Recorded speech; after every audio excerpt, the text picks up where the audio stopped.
माँ, मुझे कुछ महीनों के लिए विदेश जाना पड़ रहा है।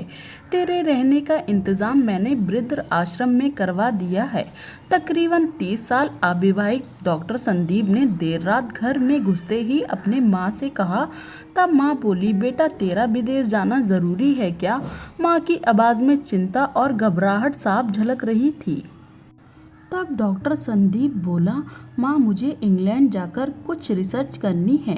वैसे भी तो कुछ ही महीनों की बात है, फिर मैं आपको वापस ले आऊँगा। जैसे तेरी इच्छा बेटा, मरी सी आवाज़ में माँ ने कहा। यह कहकर माँ सोने चली गई। दूसरे दिन संदीप माँ को पड़ोस के एक वृद्ध आश्रम में छोड़ आया।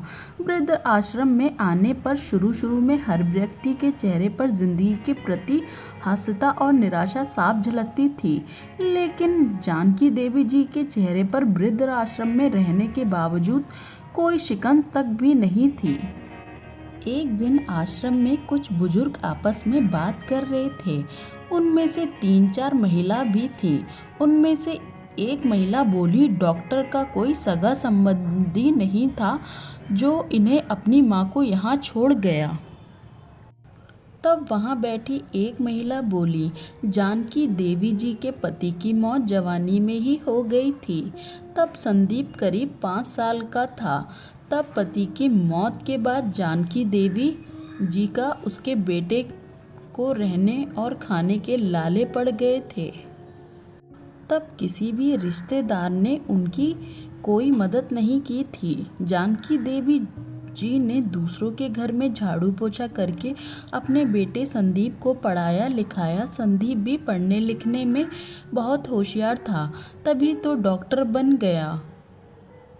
वृद्ध आश्रम में करीब 7 महीने गुजर जाने के बाद एक दिन जब जानकी देवी वृद्ध आश्रम के संचालक मुकेश शर्मा की ऑफिस के नंबर से अपने बेटे को फ़ोन किया और कहा, संदीप तुम इंडिया में आ गए हो या फिर अभी भी इंग्लैंड में हो?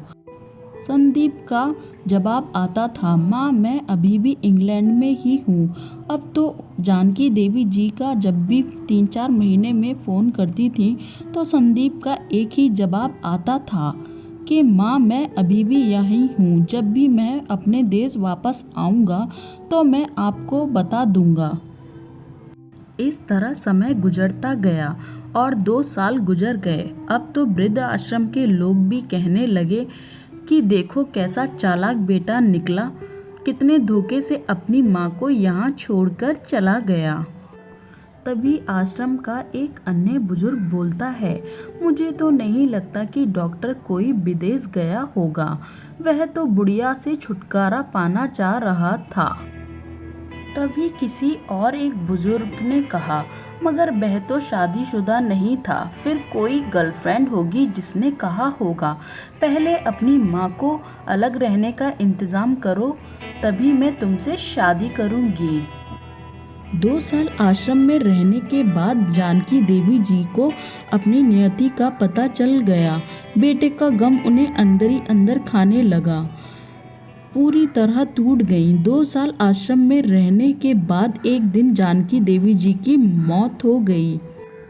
उनकी मौत पर आश्रम के लोगों ने आश्रम के संचालक शर्मा जी से कहा, इसकी मौत की खबर इसके बेटे को तो दे दो, हमें तो नहीं लगता कि वह विदेश गया होगा, वह यही होगा अपने देश में ही। तभी शर्मा जी बोले, इसके बेटे को मैं कैसे खबर करूं? उसे मरे तो 3 साल हो गए हैं। शर्मा जी का यही बात सुनकर उपस्थित लोग सभी हैरान रह गए। तभी उनमें से एक बोला, अगर उसे मरे 3 साल हो गए हैं तो जानकी देवी जी से मोबाइल पर कौन बात करता था? तब शर्मा जी बोले, वह मोबाइल तो मेरे पास है जिसमें उनके बेटे की रिकॉर्ड की गई आवाज़ है। एक बुजुर्ग ने पूछा, ऐसा क्यों किया आपने? तब शर्मा जी बोले, करीब 4 साल पहले जब संदीप अपनी माँ को यहाँ छोड़ने आया था तो उसने मुझसे कहा था कि शर्मा जी मुझे ब्लड कैंसर हो गया है और डॉक्टर होने के नाते मैं यह अच्छी तरह जानता हूँ कि इसकी आखिरी स्टेज मुझे बहुत तकलीफ़ होगी। मुझे तो मरना ही है, पर मैं नहीं चाहता कि मेरे कारण मेरे से पहले मेरी माँ मरे। मरने से पहले 2 कमरे का हमारा छोटा सा फ्लैट और जो भी घर का सामान आदि है वह मैं आश्रम में दान कर दूंगा। यह दास्तां सुन आश्रम के सभी लोगों की आंखें नम हो गईं। जानकी देवी जी का अंतिम संस्कार आश्रम में ही किया गया। उनके अंतिम संस्कार में शर्मा जी ने आश्रम में रहने वाले बुजुर्गों के परिवार वालों को भी बुलाया। माँ बेटे के इस अनमोल प्यार और अटूट दास्तां को कुछ लोगों पर इतना असर हुआ कि कुछ बेटे अपने बूढ़े माँ बाप को वापस घर ले आए। उम्मीद करते हैं आपको यह कहानी माँ बेटे के अनमोल प्यार की ज़रूर पसंद आई होगी। अगर यह कहानी आपको पसंद आई इसे अपने दोस्तों के भी साथ शेयर ज़रूर करिएगा।